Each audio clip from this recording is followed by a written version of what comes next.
Welcome back, folks. Today I'm going to carve this deer. Wait, this isn't the 1000 Fox Challenge? Well, yes and no. This looks like a job for Old Reliable. See, I did plan to carve 1000 foxes, but then I asked myself, Why?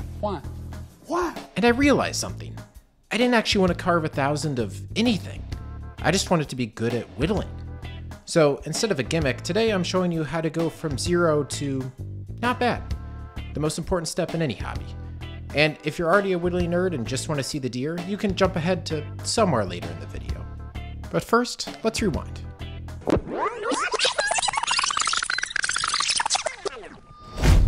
For those of you who have been around since this August, you'll remember Momo the marmot in our hearts. Starting with the fact that no one would ever look at this and guess, marmot? Momo has a few issues. His arms are goofy, he's way too big, that coat of mineral oil I put on him never really set in, so he's greasy. Oh, and where are all those Wednesday videos you promised? Okay, I get it. In my defense, Momo was my first real whittling project, and he helped me understand a simple truth. I don't know how to whittle. I hear you folks out there saying, hey, he's pretty good. And yes, Momo looks a lot better than what your first attempt would look like. But I can tell the difference between whittling and whittling. But where to start?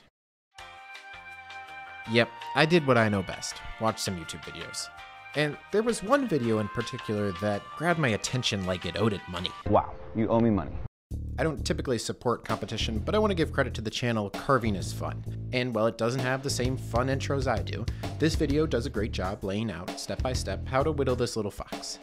And I was able to follow along to get something that I was pretty proud of. In fact, I had such a good time that after I made my first one, I made another. And another. And another. And that's when I saw the clickbait call to me. I carved 1000 wooden foxes. And I tried. I was carving during work, while eating breakfast, on the throne. I was all the way on fox number 8 when, yeah, pretty good gash got me. Here's what happened. So I wanted to create a score line in the end grain to help me know where to start and end my nose. So I pushed really firmly into the face until I split the wood. Now, I have a nice new scar to show for it. The whole saga didn't dissuade me from carving. In fact, it was another good learning moment, but it did take some of the steam out of my shit. Plus, I got thinking about some math. 30 minutes of fox, 1000 foxes, 30,000 minutes. I'm dedicated, but not that dedicated. Plus, I got bored. Yes, I was learning how to whittle. I began to understand which faces I liked more than others and how to prevent the legs from splitting most of the time. A lot of amputees. But I was still just following a set of instructions and I didn't feel like I was really creating. Or maybe to be more specific, grasping all the steps that are required to make your own whittles. So I left my squad of foxy friends and turned my attention to new horizons.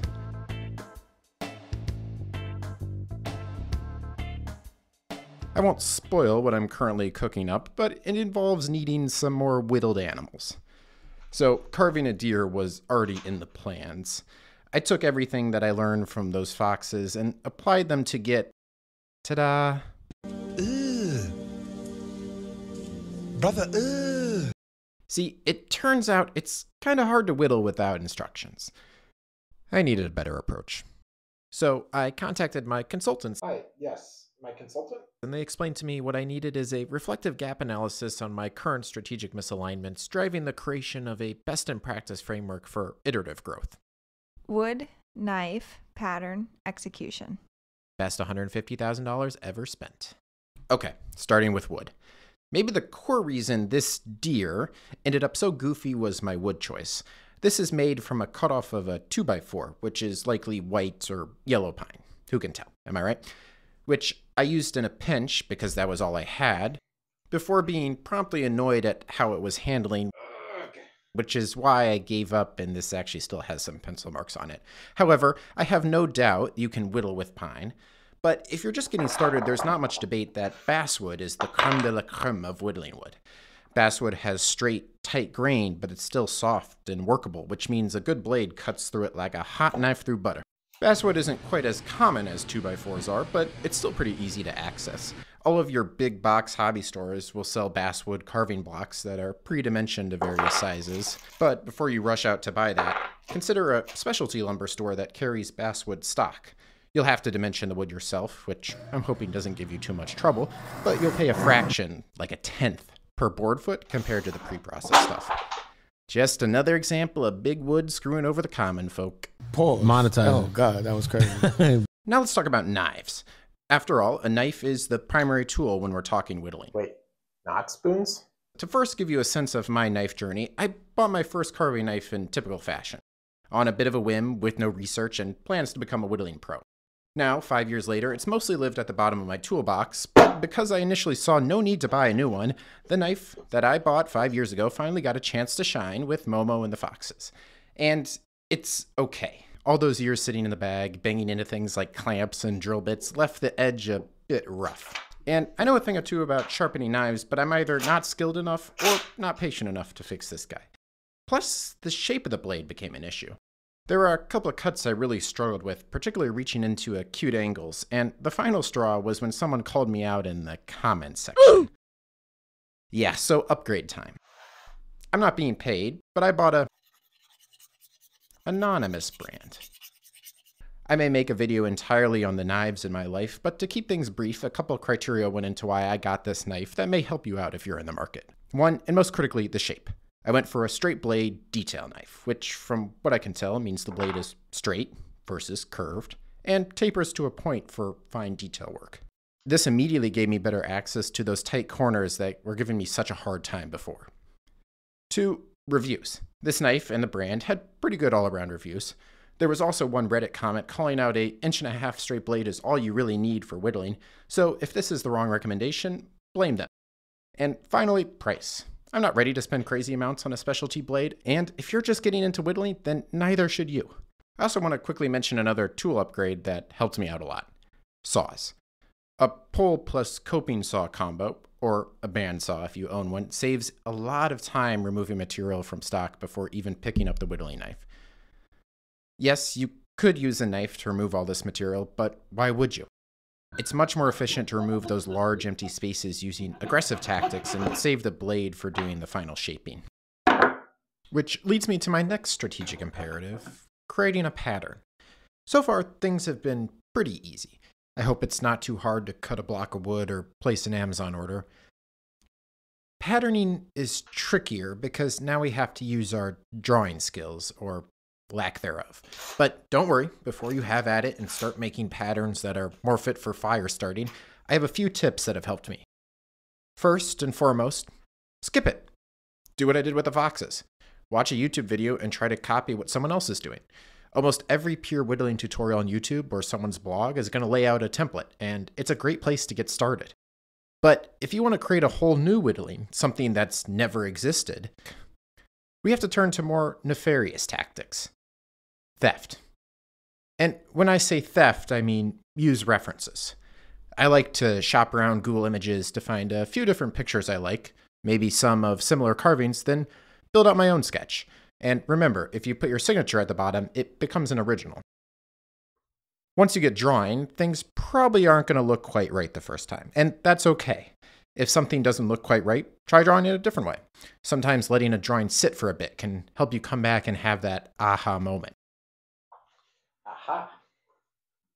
As I iterate on my patterns, I like to divide each sketch into general components.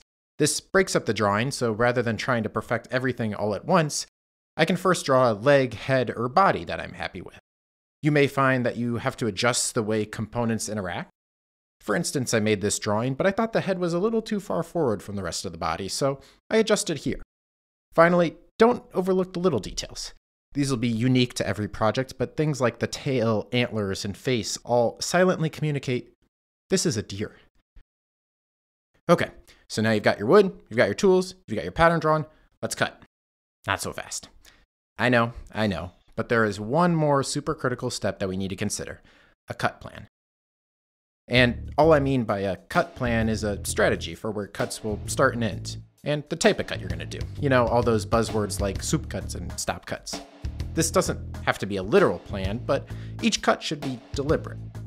Unfortunately, the actual cutting motion, the whittling skills, come with time, but if you pay attention to what you're doing, your brain will pick up on the motion. I personally found it helpful to mark out my inflection points before getting started. These are the points where we go from head to back or leg to belly.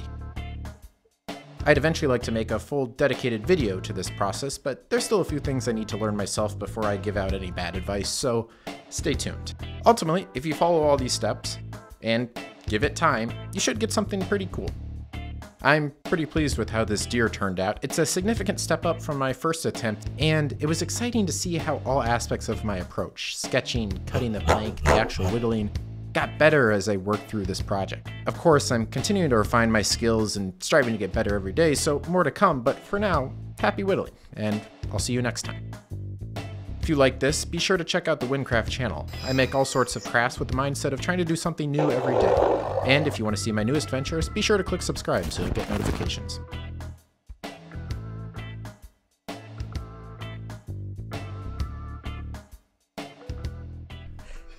Hey guys, welcome to my podcast. Hey, welcome to my podcast. We're going to talk about wood, knife, pattern, execution. Wood, knife, pattern, execution.